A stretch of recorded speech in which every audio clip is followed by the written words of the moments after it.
Vous êtes guéri et vous restez jusqu'à ce que vos beaux-parents aient de l'argent. C'est ça?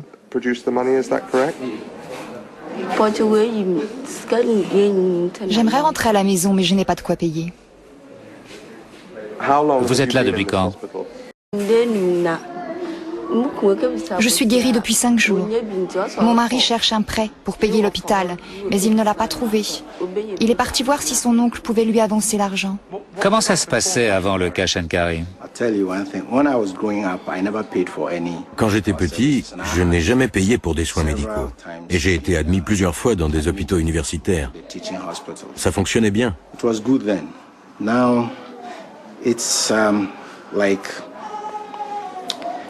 Maintenant, si vous ne pouvez pas payer, vous êtes quasiment condamné.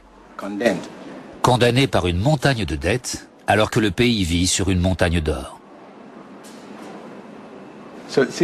Pour moi qui ai un peu voyagé dans la région, c'est une situation étrange. Les compagnies minières font d'énormes profits. Tarqua devrait être riche. Vous êtes assis sur de l'or. Sur une mine d'or. Et ici, vous retenez des gens parce qu'ils ne peuvent pas payer leurs frais médicaux. Pourquoi?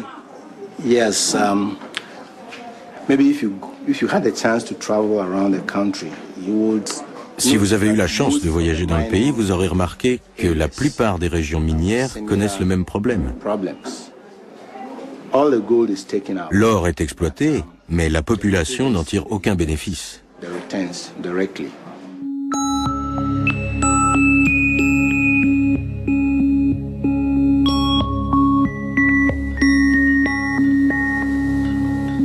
Au temps des colonies, le Ghana s'appelait la Gold Coast, la côte de l'or. Le pays a toujours beaucoup rapporté aux étrangers, mais la richesse n'est jamais revenue à la population. Quand le Ghana accède à l'indépendance en 1957, les principales industries comme l'or sont nationalisées. Mais au début des années 80, l'économie s'effondre, la corruption a tout gangréné. Le FMI et la Banque mondiale proposent alors leur programme d'ajustement structurel. Leur message est simple. Il faut se tourner vers l'exportation et faire revenir les sociétés étrangères pour gérer les affaires. Il y eut d'abord des privatisations, puis des incitations fiscales, des exemptions d'impôts temporaires de 10 ans, des paradis fiscaux, une législation sur l'environnement réduite au minimum.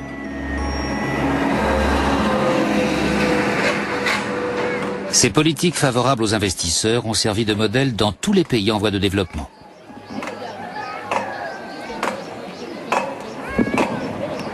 Nous sommes dans le village de Doumassi. Pendant ces 9 dernières années, les habitants ont vécu un jet de pierre d'une mine à ciel ouvert. Ils ont pris du temps, mais maintenant, ils se battent. C'était votre ferme? Oui, c'était ma ferme. La mine a abîmé toutes les terres. Qu'est-ce que vous cultiviez? Du cacao, du manioc, des bananes plantains, de l'huile de palme, de l'arachide, beaucoup d'arachide. Et maintenant? Tout est détruit. Tout est abîmé. Vous ne cultivez plus rien? Plus rien. Vous voyez? Toute la ferme est recouverte par les déblais. La plupart des déblais ont été déversés sur les champs d'arachides. On n'a plus rien. Nous n'avons pas d'argent pour payer l'école aux enfants. C'est tout près, non? Une centaine de mètres. La distance entre le village et la mine est trop petite. Nous avons eu des réunions avec la compagnie. Mais ce qu'ils veulent, c'est que la mine fonctionne. Ils ne pensent pas à ma vie. Quand ils ont décidé de creuser ici, qu'ont-ils fait? Ils sont venus au village? Oui. Et ils vous ont donné des explications sur ce qui allait se passer? Ils sont venus. Ils sont venus il y a 9 ans. Cette compagnie met vraiment la pression. Lorsqu'ils sont arrivés, ils ont dit qu'ils avaient l'autorisation d'exploiter. Puis le gouvernement la leur a donnée. Ils ont fait venir l'armée et la police pour exercer leurs activités minières. Aussi, quand on va sur nos terres, ils se montrent violents. Des allégations de ce type se sont soldées par une série de manifestations contre les activités des compagnies minières. Les gens des villages voisins se sont mobilisés.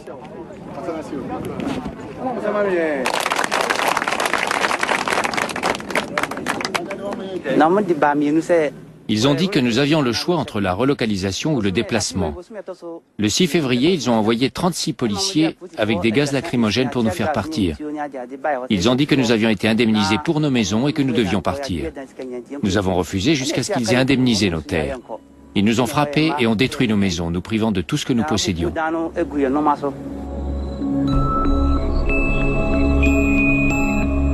Pour les habitants de Kieyewerre, le choix est impossible. Il faut soit abandonner ses terres, quitter sa maison, recevoir une maigre indemnité et une fois l'argent épuisé, ne plus avoir rien pour vivre, ou bien rester et subir les nuisances de la mine. Ils ont aussi complètement détruit nos écoles. L'école la plus proche est maintenant à 10 km. Les enfants ne peuvent pas marcher si loin tous les jours, ils restent donc à la maison sans instruction.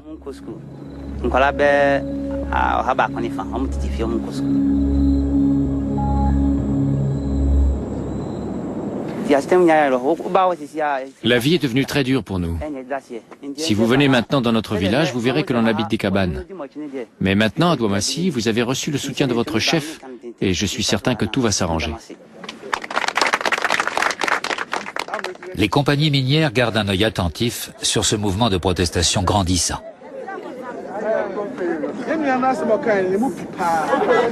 As you probably understand, you're trespassing, but I would rather this was dismiss this if you like, okay? Yeah. So doors open down there for the BBC people. Good. We'll come down and see you shortly.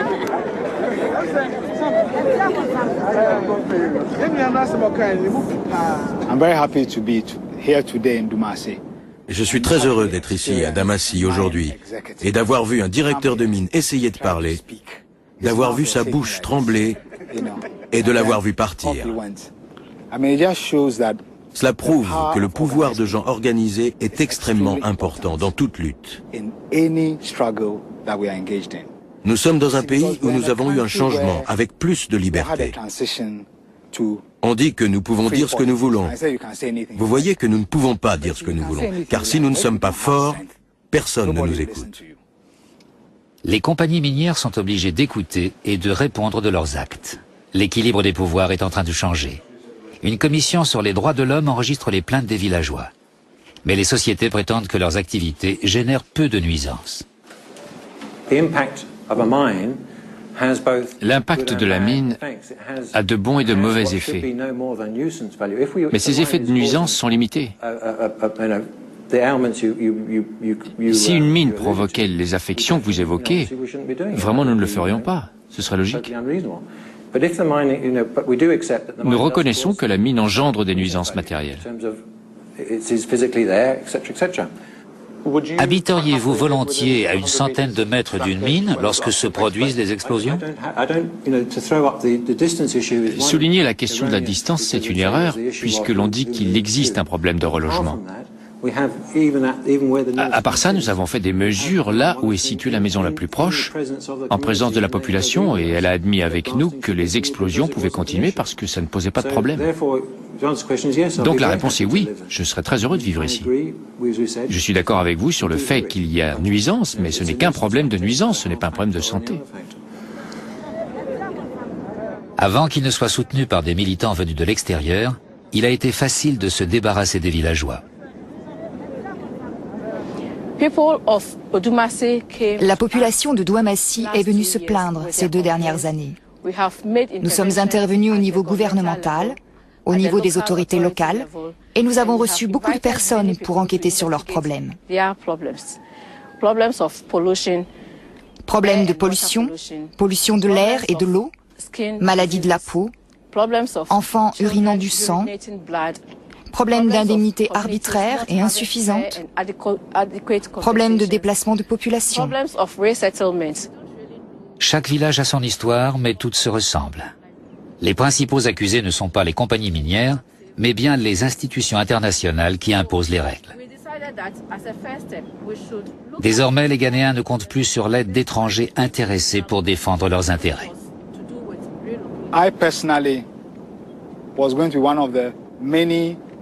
J'aurais dû, comme des centaines de milliers de personnes, manifester devant les sièges du FMI et de la Banque mondiale à Washington.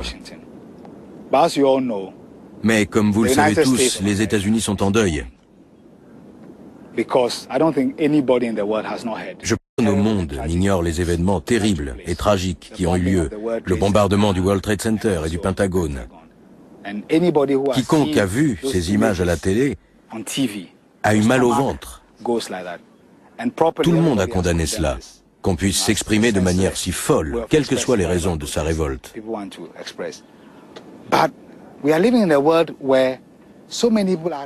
Mais nous vivons dans un monde dans lequel beaucoup de gens qui n'ont pas de pouvoir sont convaincus que si les grandes puissances ne deviennent pas de plus en plus sensibles aux demandes des pays les plus pauvres, le monde entier sera en danger.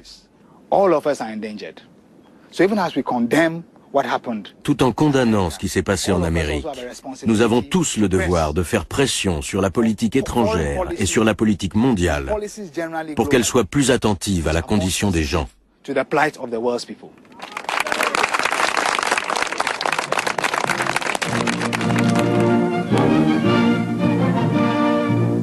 At Bretton Woods, New Hampshire, delegates from 44 allied and associate countries arrived for the opening of the United Nations Monetary and Financial Council. La création de l'ONU était pavée de bonnes intentions, nées sur les décombres de la Seconde Guerre mondiale. Le FMI et la Banque mondiale, son bras armé, ont été les deux piliers qui devaient guider le monde vers une nouvelle ère de prospérité. Les nations récemment décolonisées allaient tomber dans leurs bras. Pour sortir de leurs anciennes dépendances, de nouvelles industries ont été développées. Et pour sortir de la pauvreté, le commerce a été encouragé.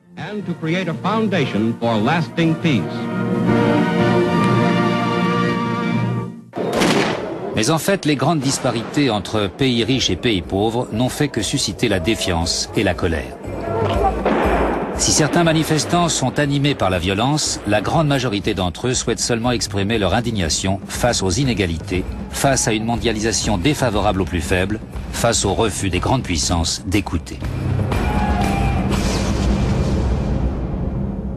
Au milieu des années 90, un homme nouveau est arrivé à la tête de la Banque mondiale. Il a renoncé aux ajustements structurels et a dévoilé sa stratégie de réduction de la pauvreté. Il a conseillé aux pays riches de le soutenir, les avertissant de ce qui pourrait arriver s'ils ne le faisaient pas.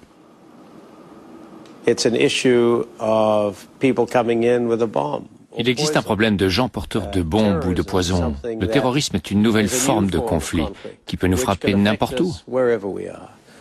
Je crois que si nous pouvions avoir une situation plus stable dans le monde, si nous pouvions avoir une croissance plus équitable, c'est vraiment notre intérêt de favoriser cela. Mais cela ne s'est pas produit et la contestation a grandi. Chaque rencontre internationale continue de charrier son lot de promesses et de platitudes. Wolfensohn a invité les manifestants à parler politique, mais il les a renvoyés quand ils contestaient leurs conclusions. Gênes, juillet 2000, sommet des nations les plus riches du monde, le G8, 300 000 personnes dans les rues. Un manifestant est mort. C'était l'un des derniers grands rassemblements du mouvement anti-mondialisation.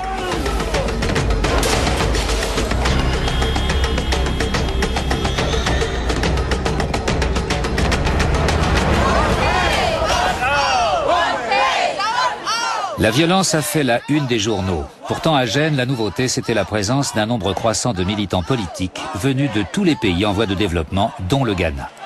Pour eux, il faut saisir toutes les occasions pour dire aux fondamentalistes de l'économie que leur politique ne marche pas.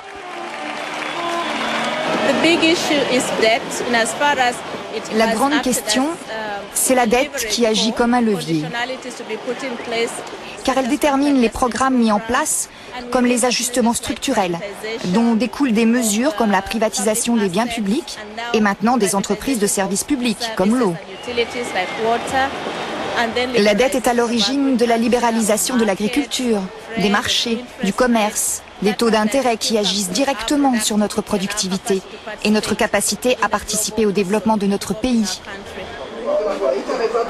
De retour à Accra, Hélène Wangoussa est à la recherche de témoignages. Elle a rendez-vous au marché principal avec un groupe de ses travailleurs particulièrement vulnérables. Nous sommes avec un groupe de jeunes femmes venues du Nord, coupées de leur milieu d'origine. Ce sont des manutentionnaires, des porteuses, qui gagnent seulement 15 000 cédis par semaine. Quand on voit ce qu'il leur faut pour vivre, il leur reste très peu. Décris-moi une journée de travail type. Nous nous levons à 5 heures, arrivons sur le marché à 7. Notre patronne arrive vers 7h30.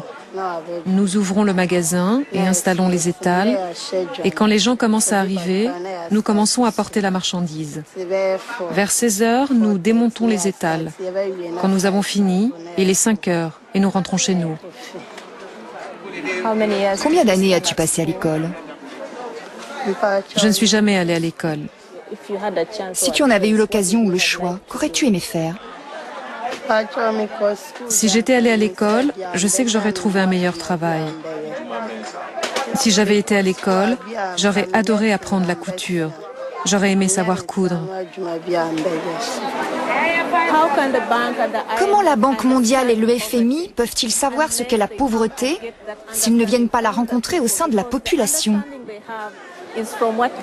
Ils tiennent leur connaissance d'analyses faites dans les livres par des économistes. Leur définition de la pauvreté est différente de celle faite par les gens eux-mêmes. Ici, la pauvreté, ce n'est pas seulement des gens qui vivent avec moins d'$1 par jour. Ce sont ces filles isolées, coupées de leur milieu social. Ça comprend tout ça. C'est aussi une affaire de dignité. Les terroristes qui ont frappé New York et Washington ont choqué et horrifié la population ghanéenne. Les Ghanéens sont viscéralement pro-américains et pro-britanniques. Ici, les tensions religieuses sont rares. Chrétiens et musulmans vivent en harmonie. Mais le 11 septembre a été ressenti comme l'expression de frustration accumulée depuis quelque temps.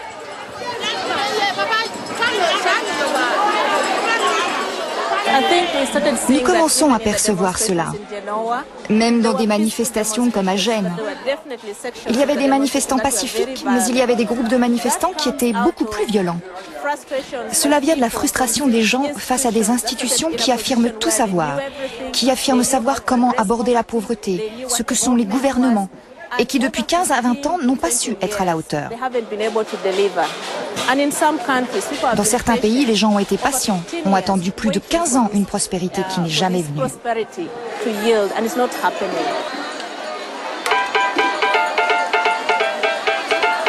La radio est le média le plus puissant au Ghana et Vib FM est une des stations les plus influentes. Son émission la plus populaire, Point Blanc, reçoit des appels d'auditeurs.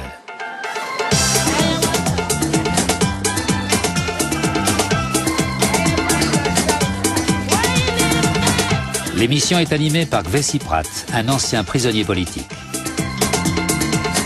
Hello and welcome to this week's edition of Point Blanc. Today we are going to look at the whole concept of globalization. Aujourd'hui, la Banque mondiale tente de se donner une image de banque à l'écoute. Les relations ont changé. La banque doit justifier sa politique à un public de plus en plus averti. Le programme d'ajustement structurel est maintenant passé au crible, avec une remise en cause des conditions imposées par les prêts. Conditionalities, I mean, they cover all sorts of different areas. If you can just take the main ones, you know.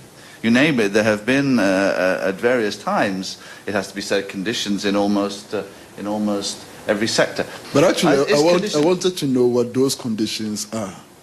Well, you know, they're not particularly secret, and they are. Sometimes, if you wanted. You look quite uncomfortable talking about No, I'm talking about conditions. No, it's just that there are so many of them. Ce sont les nouvelles tactiques de la Banque mondiale. Débattre sur le principe et promettre des changements. Mais sur le terrain, les conditions imposées sont appliquées avec plus de rigueur que jamais.